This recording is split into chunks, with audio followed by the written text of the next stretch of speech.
So, I'm going to start this talk with an imagined visit to my place of work, the Tate Gallery, specifically Tate Britain, which I anticipate many of you will be familiar with, but if not, is sometimes referred to as the Old Tate. It's not the former Bankside power station Tate Modern, but the predominantly neoclassical building found at Millbank, built on the site of the former Millbank prison. It's near Pimlico Station and looks out over the river. Tate Britain promotes the understanding and enjoyment of British art, and the displays show the development of art in Britain from Tudor times through to the present day. The gallery's 19th century neoclassical architectural style is often associated with philosophies of the Enlightenment, where magical practices and supernatural beliefs were discredited as superstition and something to be consigned to the past. Many classic versions of modernism and the artwork associated with this period, the period from which visions of the occult is primarily focused, suggests a break from the myths and practices of the past as a result of artists seeking to make work aligned with the experiences and values of a modern industrial life. Yet, as we make our approach to the gallery, we can see the first enchanting cracks in the facade of reason. The building's walls are flanked by sculptures of sphinxes, mythological creatures associated with riddles and protectors of secrets. So, next slide. What I'll do, I'll start these on this side. Thank you. Once we step inside the gallery and make our way through the displays, we're likely to encounter many artworks where magic and the otherworldly are indeed very close at hand. Artworks such as this one, by poet, painter, engraver, and radical dissenter from the established church, William Blake, whose symbolically rich paintings and prints are informed by his visions of a world inhabited by angelic and demonic beings. Next slide. Bring this over here.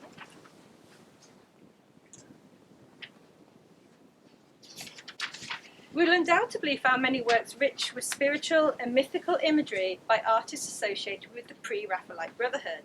Paintings such as this by John William Waterhouse, The Magic Circle. Here we're encountered a woman, a sorceress no less, dressed in ancient Greek or Persian-inspired clothing, standing in a rocky landscape. Beside her is a cauldron from which a column of vapour rises, and she uses a staff to score a circle into the parched ground. Within the circle and tucked into her belt are flowers and herbs, beautiful and verdant in contrast to the arid surroundings.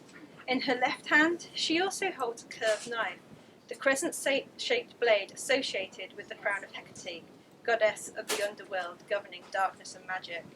Here, we are the witness to some spellcasting, some ritualistic enchantments. And our next slide. Thank you. Now, this enchantment is not limited to the collections of Tate Britain. The next work is currently on display, but down the river at Tate Modern. The title of Leonora Carrington's work, Elohim, is the Hebrew word for God or gods, which suggests that the spectral beings who populate the work are of a sacred nature. Two feathered figures dominate the top of the painting. With their 6 wings, they recall seraphim, the highest order of angels, which suggests a possible influence from Carrington's Catholic convent school upbringing.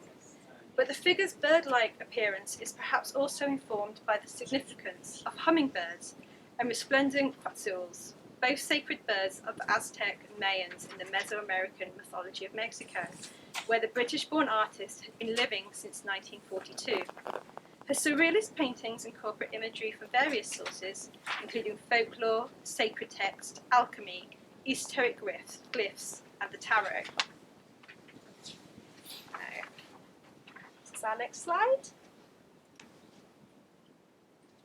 I'll hold them up for a bit longer so they make their way around. So a bit more time.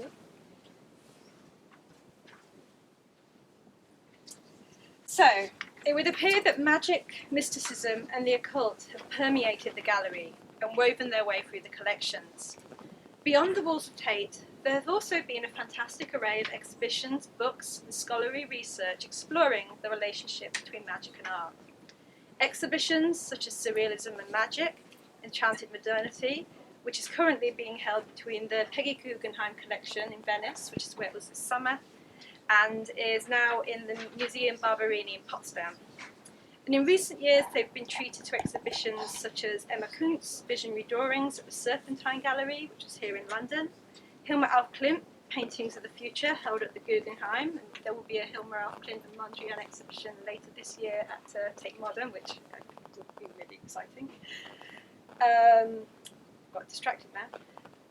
And As Above, So Below, Portals, Visions, Spirits and Mystics at the Irish Museum of Modern Art in Dublin.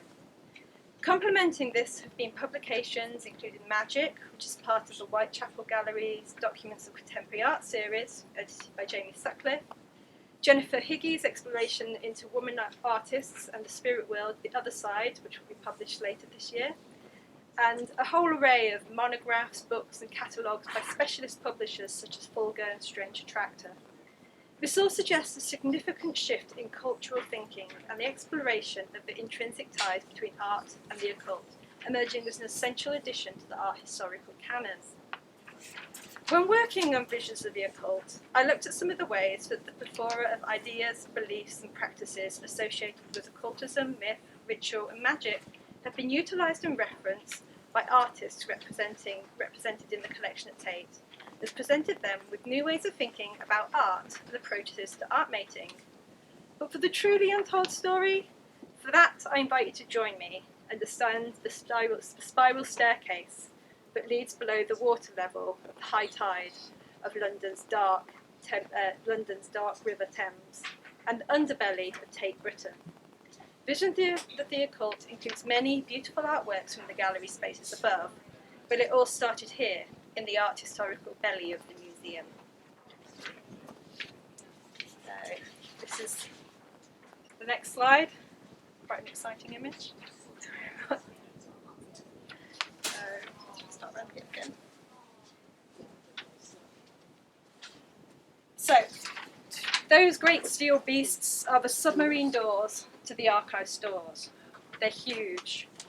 Fortunately, we've never had to use them to hold back a flood, as the Dark River has been kept at bay by the Thames Barrier, which was constructed in the 1970s, coincidentally around the same time as the Tate Archive was established.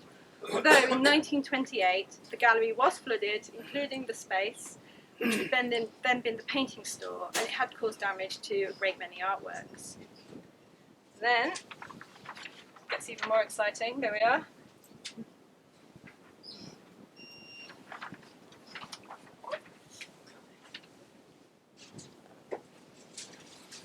So, let us now move into the archive stores.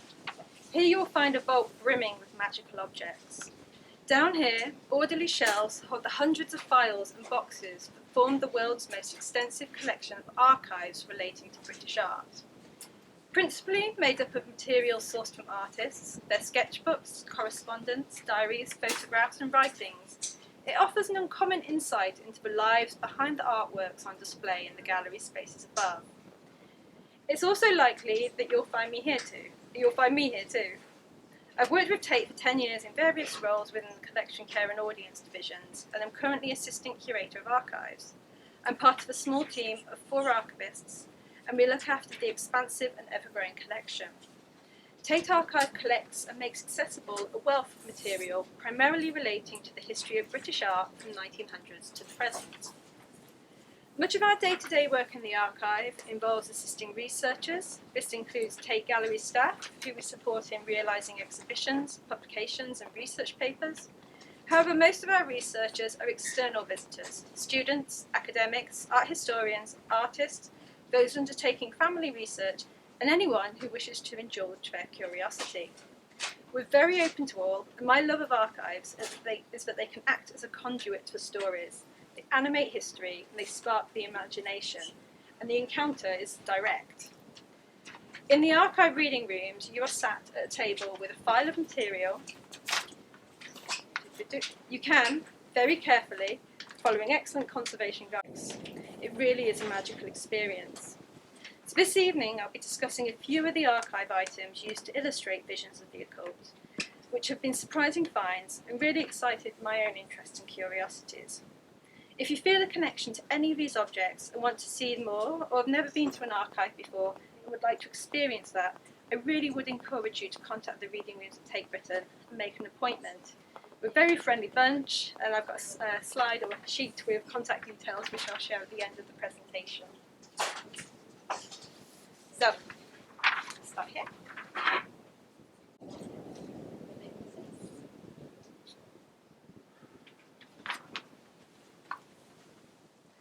I'm going to keep feeding them this way because it seems to flow rather than feed them back.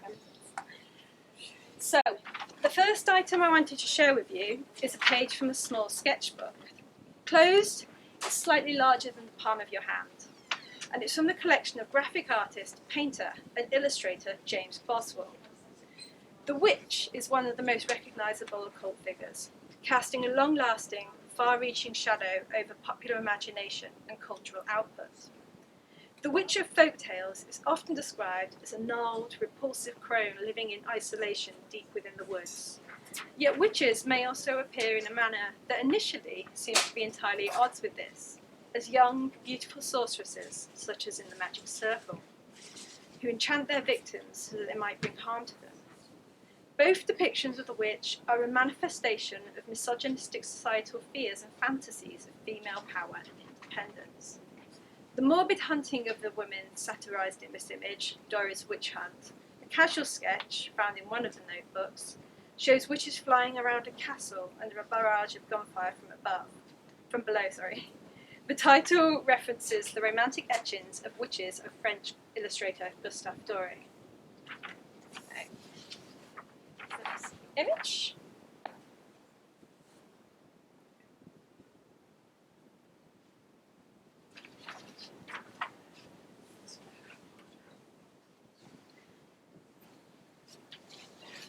Another figure, often treated with much suspicion, is the clairvoyant, or fortune teller, with their divinatory powers seeking knowledge from supernatural sources, peering into the mysterious unknown. This drawing is from a small collection of theatrical designs by artist Dame Barbara Hepworth.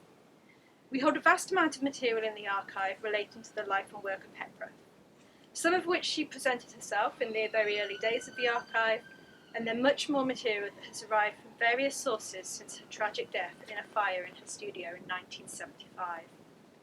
Hepworth makes several appearances in the book. In her work, we often encounter a beautiful merging of essences, modern and ancient. Natural landscapes, environmental forms, and ancient sacred stone sites heavily influenced her modernist sculpture.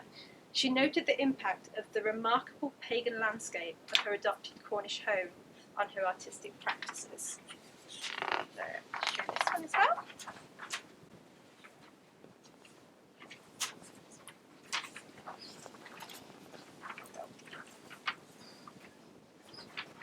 The shape of the figure in the drawing from around 1954 echoes the shape of many of her single-form sculptural works, such as this one, the bicentric form, a limestone carved work realised a few years earlier in 1949. The drawing is a costume design for the character Sosostris, developed for a 1955 production of Michael Tippett's opera, The Midsummer Marriage. Shrouded in swathes of dark fabric, her face hidden, Sosostris is an enigma. I reached out to the Royal Opera House archive to see if it held any photographs of the production to get an idea of how Hepworth's designs translated from the page to the finished costume. Unfortunately, no pictures were to be found. However, they were able to point me towards an extract from the Grove Dictionary of Opera, describing how Sosostris emerges through a huge contraption of black veils in roughly human shape, though much more than life-size. Her face is never seen. She was inspired by a character of the same name from T.S. Eliot's 1922 poem, The Wasteland, who is described as a wise but untrustworthy figure who bears bad omens and a wicked pack of cards. Image.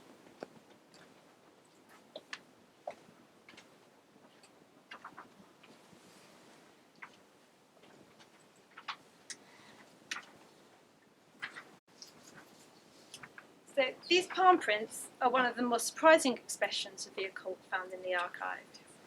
I arrived at my desk one morning to find a folder left there by one of my fellow archivists.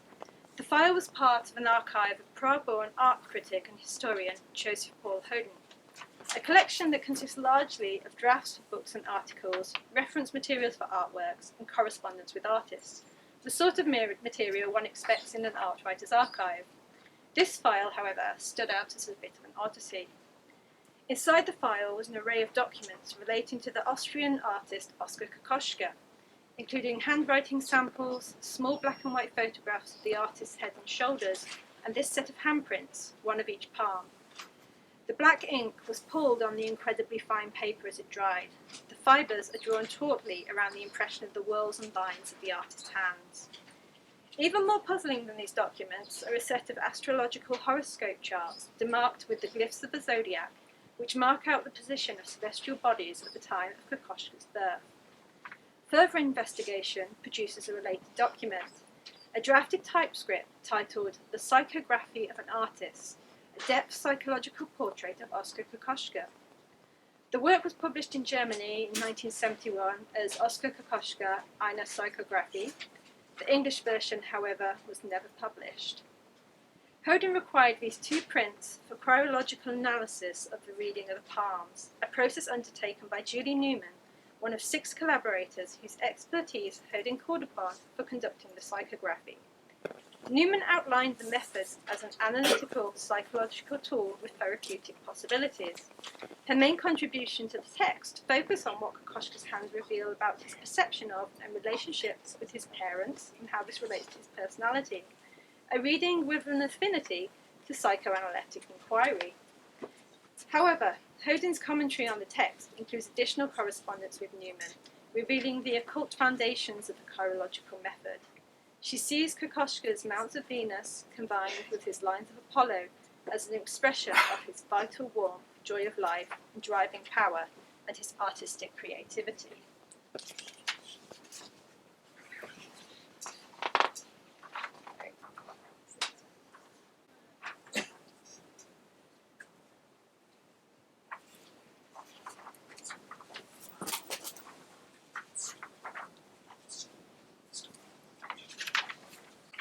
I thought Cahun's painting, The Princess of the Echoing Hills, The Rose of the Palace of Earth, is a swirling vortex of navy, indigos and purples, with a circle of 16 silver dots set within a captivating high-gloss wall of enamel. It resembles a cosmic nebula, a sublime abyss. The painting is, in fact, rather slight in scale, and something which might have appealed to a reader of the cards, such as Sesostris. It is one of the tarot cards designed by Cahun as part of an abstract deck drawing on the magical colour theories she had learned through her studies into the occult secret society, the Hermetic Order of the Golden Dawn. The decision to use one of Cahun's stunning tarot images for the cover of the book was an easy one to make. In my opinion, the cards are one of the highlights of the Tate Archive collection. They are an extraordinary body of work and synthesise the vast array of ideas Cahun explored through a lifetime of esoteric study and artistic practice. For those unfamiliar with her, I thought Cahun was an artist, occultist, poet, and author born to a British colonial family in India. Her artwork is most often affiliated with Surrealism, and in the latter parts of the 1930s, Cahun had indeed been a member of the British Surrealist group before walking away, partly due to her refusal to forsake her associations with various occult organisations. The archive of Cahun has been a crucial source for the research and realisation of visions of the occult. Her artworks, writing, and the materials she collected generated a significant reference to esoteric studies. Every time I went down to the archive stores to look through a box from the Cahun collection, I felt a rush of excitement, wondering what curious, intriguing, and illuminating materials I would find inside. Rarely was I disappointed. Cahun lived a magical life, and the difficulty in working with her papers was deciding what would not be included in the book.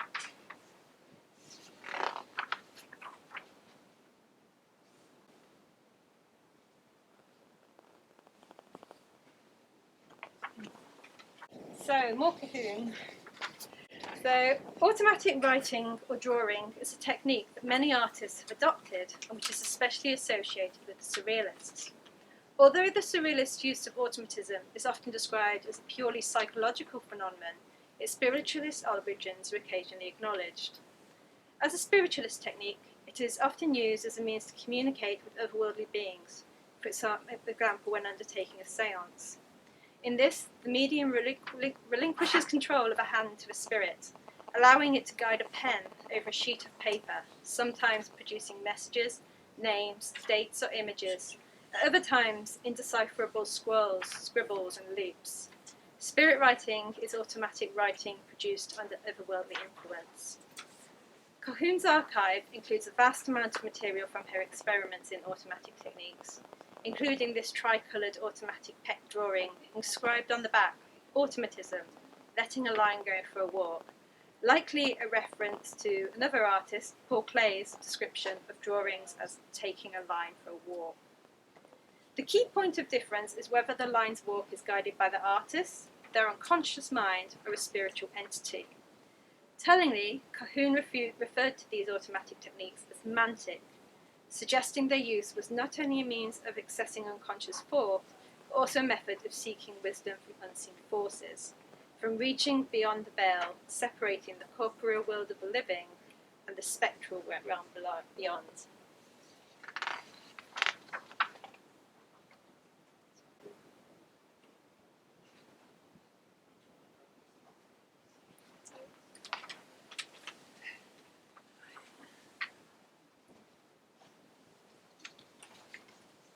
So, spirits may not only exist in a world parallel to our own, they may also surround us in our daily lives. Folklore from around the globe speaks of sprites, pixies, fae folk, hidden people, elementals. Animism, a foundational belief in many spiritual systems, holds that all things in the natural world, including animals, plants, forests, lakes, rocks, mountains, and the weather, have a living soul or spiritual essence. The photographic archive of British surrealist, painter, and war artist and landscape artist Paul Nash includes several images of what he referred to as the marsh personage, a knotted lump of wood that Nash repeatedly photographed, posing it against fences laid out on the ground. The marsh personage would later appear in one of his collage works, Swanage, which is also in the Tate collection, alongside other objects that caught Nash's attention and that he'd photographed. On first encountering this lump of driftwood, Nash described how he was instantly and intensely aware of being in the presence of what he could only describe as a personage, where a seemingly inanimate object had taken on human characteristics.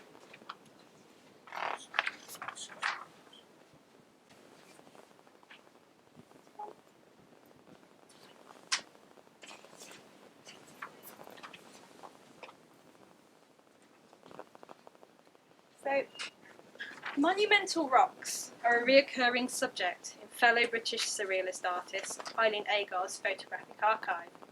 In fact, her starting to shoot the hundreds of negatives that would come to make up her collection has been attributed to an encounter with some particularly charismatic examples. Agar was impressed by the coastal rock formations she encountered during a holiday in Brittany, describing them as being as if nature had arranged a show of sculpture in the open air. Keen to document the rocks, Agar purchased a Rolleiflex camera, which would become her constant companion. In England, Agar continued photographing rocks, including those at Avebury Henge, Britain's largest stone circle and one of the many Neolithic ceremonial sites that make up the Wiltshire sacred landscape. Megaliths such as those at Avebury have provided endless fascination for artists, who are drawn to these sites as spaces for pilgrimage and inspiration.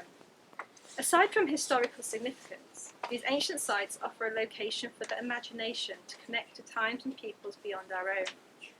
The rock in this photograph is undergoing some significant intervention. During the Middle Ages, many ancient stones were toppled, buried, or even destroyed, partly due to a suspicion that these pagan stones were used in devil worship. Agar visited the site during a period of excavation and resetting of the stones.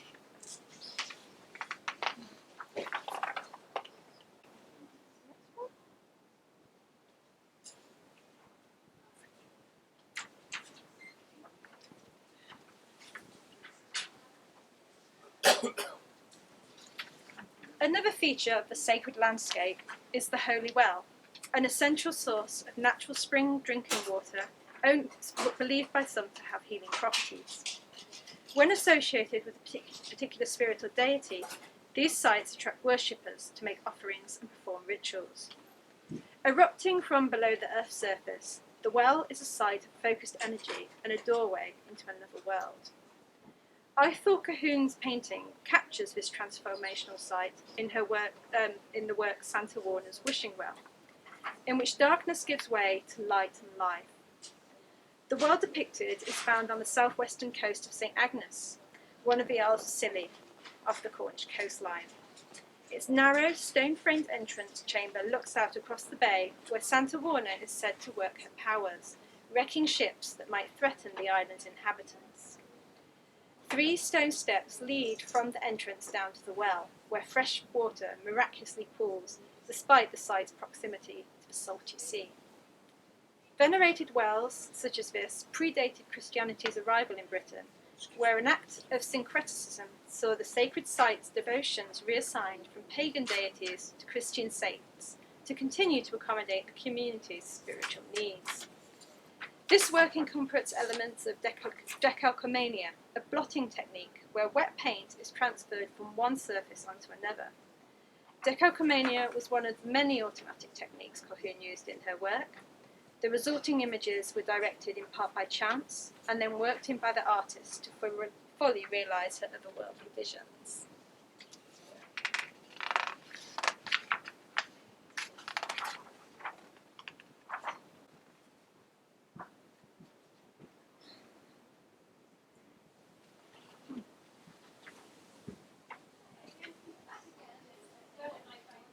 So, just how might we go about locating these energetic sacred wells?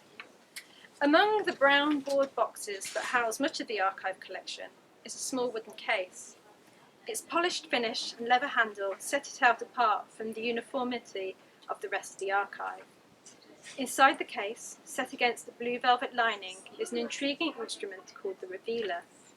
It comprises 2 sets of interconnecting indicator rods, a pair of cylindrical handles, and a mineral bracket which is laced with beads of various metals including tin, zinc, lead and iron.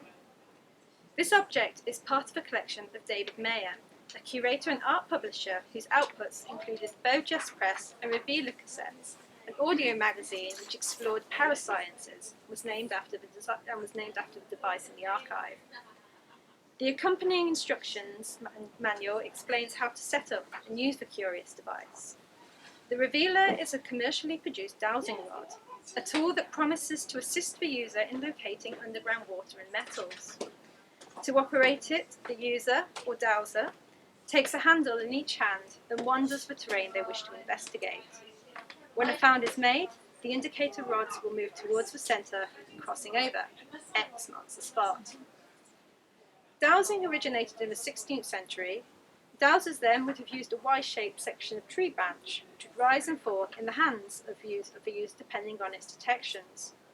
This surveying tool suggested a world of invisible energies, vibrations that usually go unobserved by the human eye, but which are detectable with the correct equipment. Believed to be all around us, these energies are in one sense very ordinary. However, they sit outside the parameters of current scientific knowledge, or even contradict it.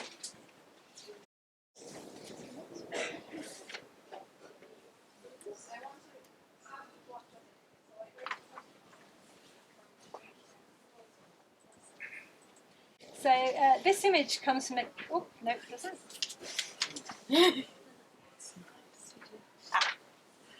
A time of much contradiction or orthodox thought against orthodox thought was the 1960s, which gave rise to a wave of new religious movements and alternative or New Age spiritualities associated with the counterculture movement of the period.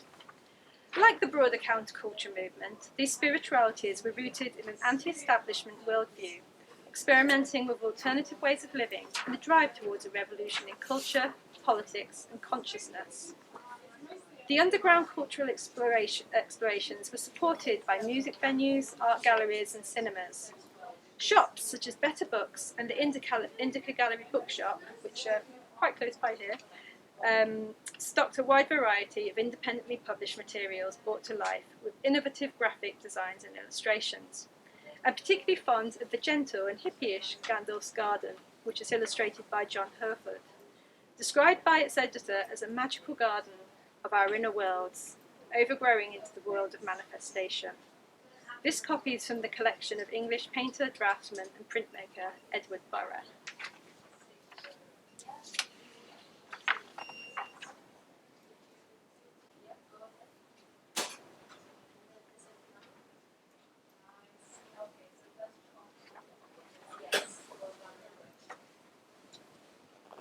Now, this image comes from a collection of negatives and contact sheets that arrived at the archive in 2020.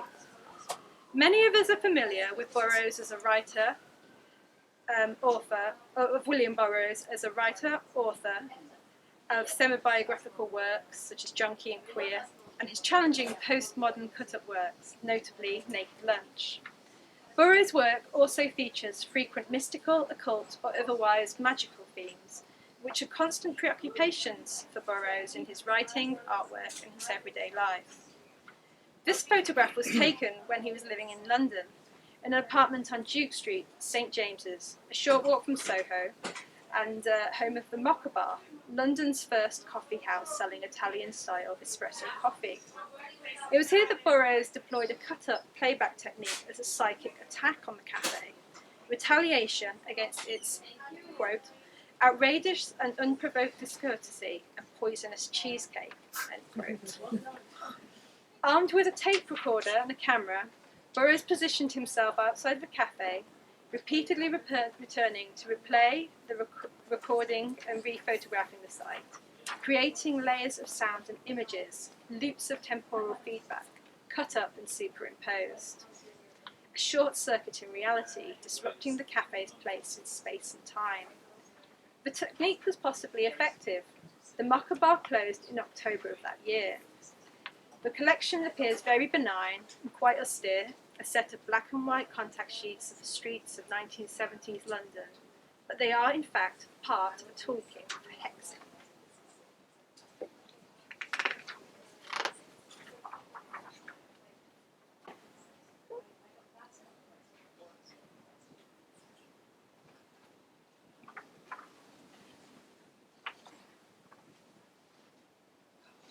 So, although I was focusing this work on the archive collections, I could not conclude the talk without mentioning Pamela Coleman Smith. Smith's enduring legacy in occult visual culture and practices is perhaps most recognised in the illustrations she provided for the ever-popular and influential tarot deck, the Rider Waite Smith Tarot. Greg's Spring Song is one of the many works Coleman Smith created for a process of musical influence, describing her images as what I see when I hear music thoughts loosened and set free from the spell of sound.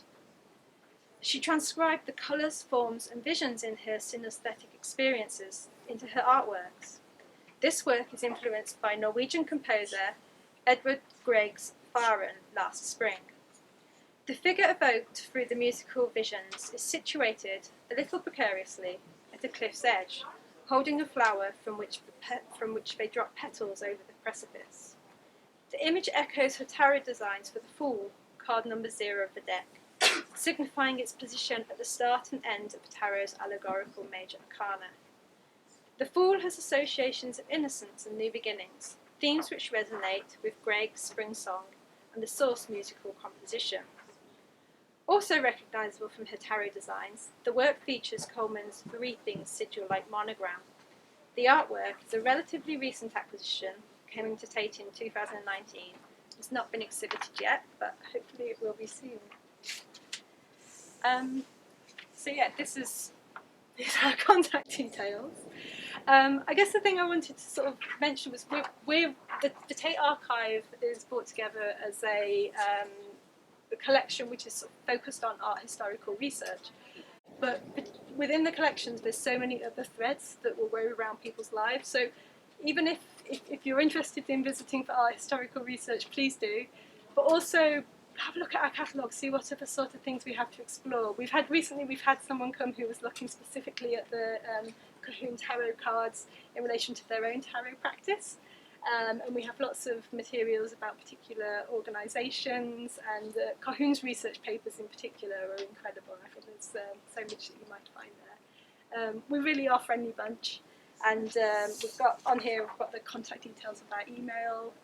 You don't have to get a letter of recommendation or anything like that. We're not that sort of archive. We just want people to come, register in advance, and yeah, we'd love to welcome you there. Yeah, so thank you. Thanks everyone for coming tonight.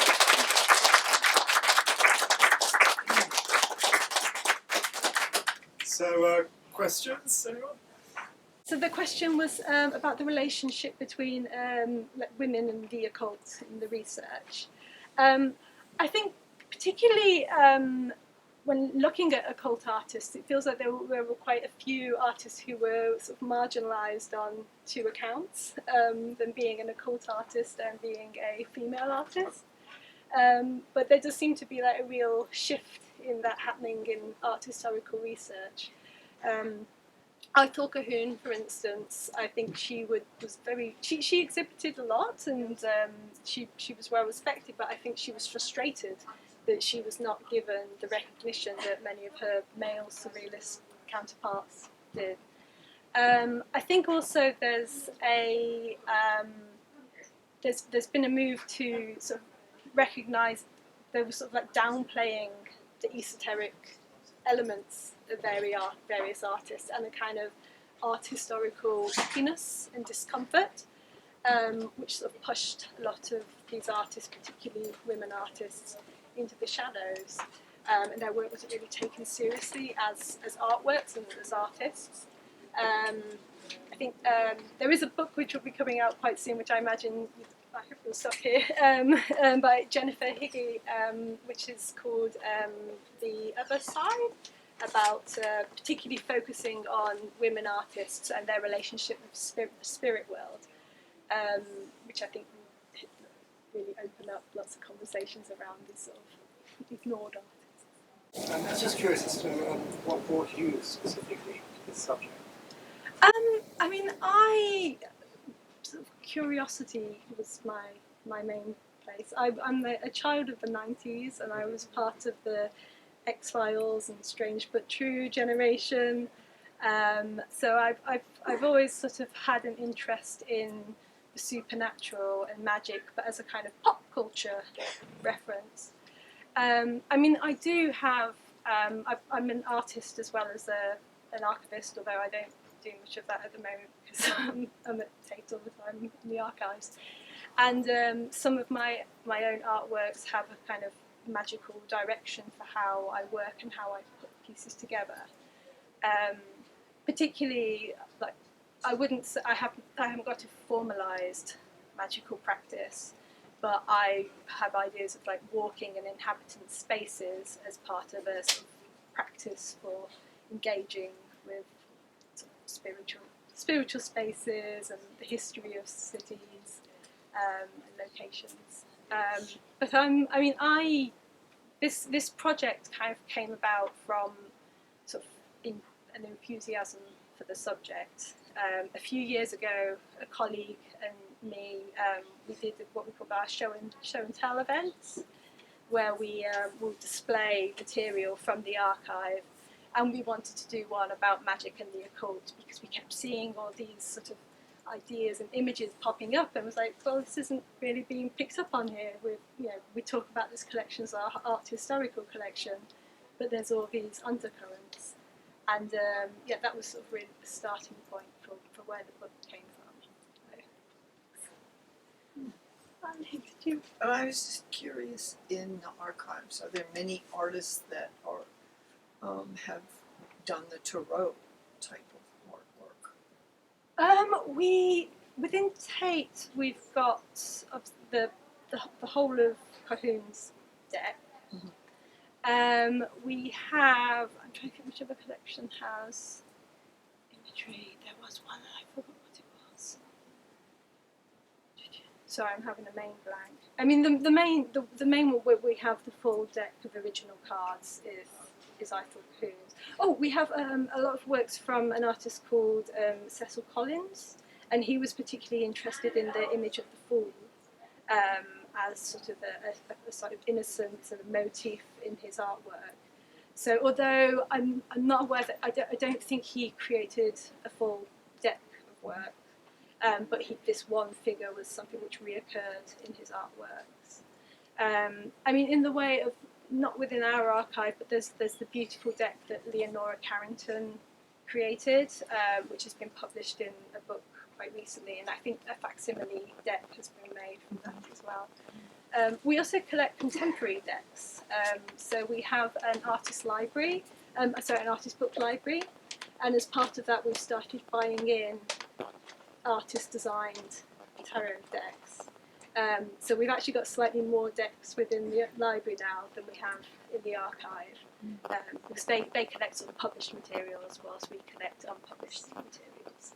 Would you like to show everyone your kind of awesome major arcana sequence? Oh yes, so this was one thing we sort of wanted to do was thinking about how the imagery and the motifs of the tarot have kind of worked their way into the imagination of so many artists. So we have, in fact, here we've got, that's the Cecil Collins Fool work. But then we work through the rest of the arcana looking at how these figures and images appear within artworks. Some artists we do know like directly referenced the imagery of the tarot. So this one, The Lovers by Nancy Spiro, she talked about that as being influenced by the deck.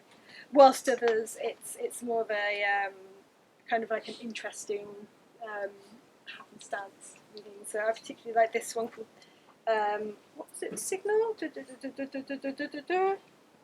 Yes, Signal, which was by a Greek artist called Takis, and it's a standing sort of mast with one bulb that sort of gently flickers in the gallery. So we've used that as the sort of stand-in for the hermit, because it's sort of echoed with that work. Yeah, that's all in there. We've got The Star, which was a poem piece, which we have there. And this is a Barbara Hepworth work called The Moon. And she did several works where she referenced the moon, the sun, and other sort of figures which appear within the tarot.